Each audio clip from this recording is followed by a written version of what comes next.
Suns Clippers, man. Let's talk about it.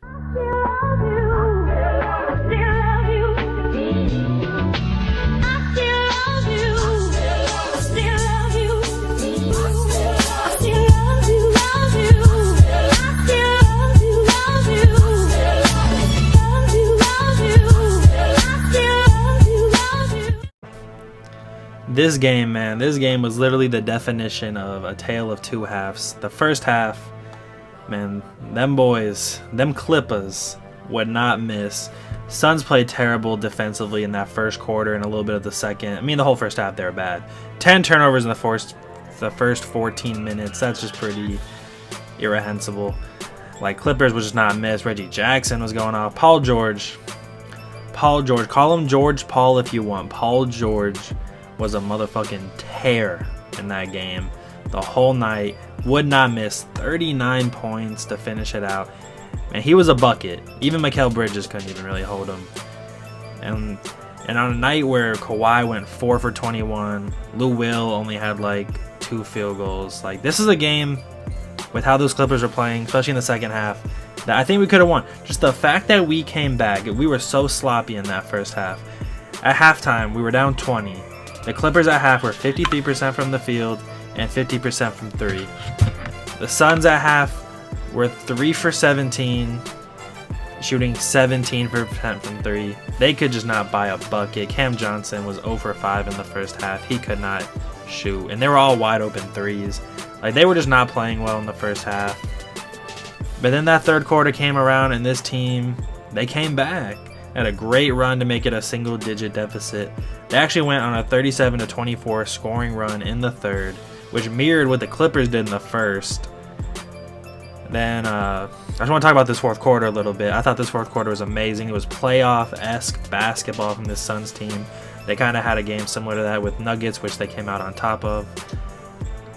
And man, Paul George, that scuffle with him and Devin Booker, I don't even want to call it a scuffle, but the little interaction they had, because George and Paul, I think George was getting kind of pissed. You could see him and Paul were getting mashed up on a couple possessions. Paul gets called for a defensive foul when George is backing into him. But then Paul, the veteran he is, like, same play, George is backing up Chris.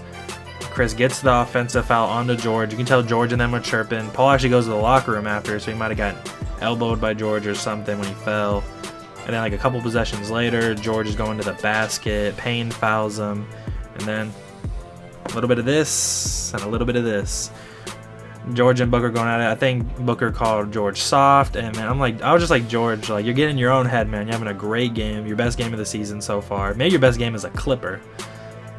And then he just letting the talk get to his head. And man, I was loving it. It just felt like a playoff game. And then, man, it was close. It was a close game. Kawhi down the stretch. They kept going to Kawhi. I think they were just like, he's got to make one of these. He went for 4 for 21. It felt like 3 or 4 straight possessions where he would just back down, hit that signature fade. It was just breaking. I was like, oh man, this might be our chance to win. But it wasn't our night, man. There's a reason that these Clippers are a championship contending team and are talked about as such. They proved it in that first half. They looked incredible. And Kawhi had such an off night and they looked amazing. Serge hit some threes down the stretch. Like, this is a good team, man.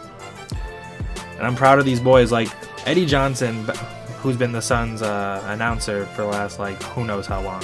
Like, when this Suns team was trash and, like, maybe they'd have a close game, it's a good team, but, oh, that's a good moral victory to take with you. And he might have said that in this game. And it's true. This was a moral victory. I was super impressed with the second half this Suns team had. And, man, you know, you win some, you lose some. It's literally a game of runs. But next we got the Raptors. We got the Raptors on Wednesday night. I believe the Suns are currently favored by 3.5 points. And, I mean, the Raptors are 1-5. They've been playing terrible.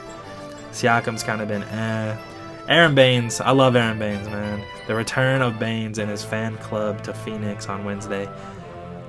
I love Aron Baynes, but he should not be starting. I'm still surprised that they're starting him. They're literally 1-5. He's averaging like 5 points, 5 rebounds, shooting 20% from 3.